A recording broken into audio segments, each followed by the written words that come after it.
In the mid-1900s, music sampling rose onto the scene, changing how music would be done forever. By the 1970s, DJs were implementing sampling into their own work, matching hip-hop and electronic music together. Today, hundreds of thousands of remix videos are on YouTube and scattered across the internet. The problem, though, is that sampling is illegal by today's laws. And that creates problems within the music industry. Problems that can be fixed by considering two major points. The first is that music is an art to be enjoyed and is not on the same realm as law. The second is that music simply is constantly changing. Knowing this can take one out of the dark and confusing haze and into a clear picture about how music sampling should be handled.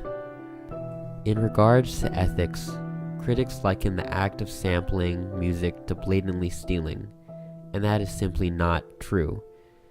Music artists love music for joy and for leisure, and create their work out of passion. If an artist does in fact take a portion out of one of their peers' songs and place it into their own, they are doing it out of the happiness they receive when creating something new, not out of some spite for another artist or as a ploy to use someone else's success for their own benefit. The music industry is filled with lovers of the art of music, infatuated with creating entertainment for themselves and for fans. They are dedicators to their own craft. When an artist samples, they are building off of or remixing another person's music, and in the process they are creating another art for themselves and for others to enjoy. The law, of course, should step in if a person takes another's music and calls it their own. But that is not what music sampling is about.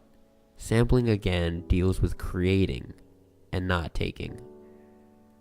Another viewpoint on this subject is looking at how the world of music has changed over the centuries.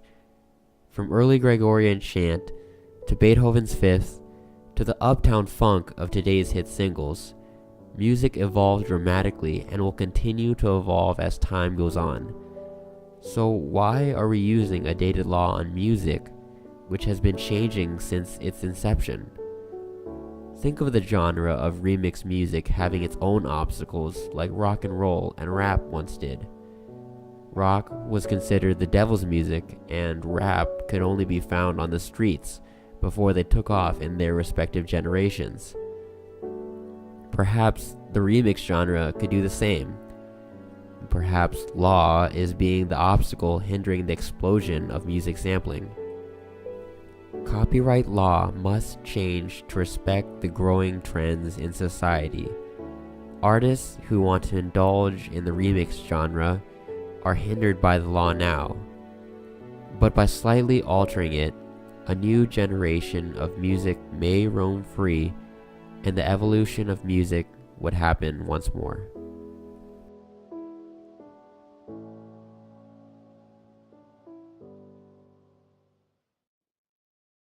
Though sampling has only been around for a couple of decades, its effect on music as a whole is worth much more than that. To have been a musician before the mid-1900s, one had to be talented at one or more instruments, and that takes a lifetime of dedication to achieve. Those who wanted to create music but couldn't because they weren't talented enough listened to their favorite artists dreaming to create for their own. The inception of sampling opened doors for those who wanted to become artists.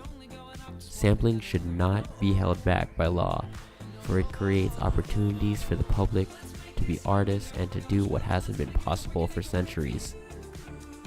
If you want to learn more about music, circle around the ASCAP Expo in Los Angeles. Remember that music is constantly changing, and if a new genre arises but faces intense criticism, give it a shot.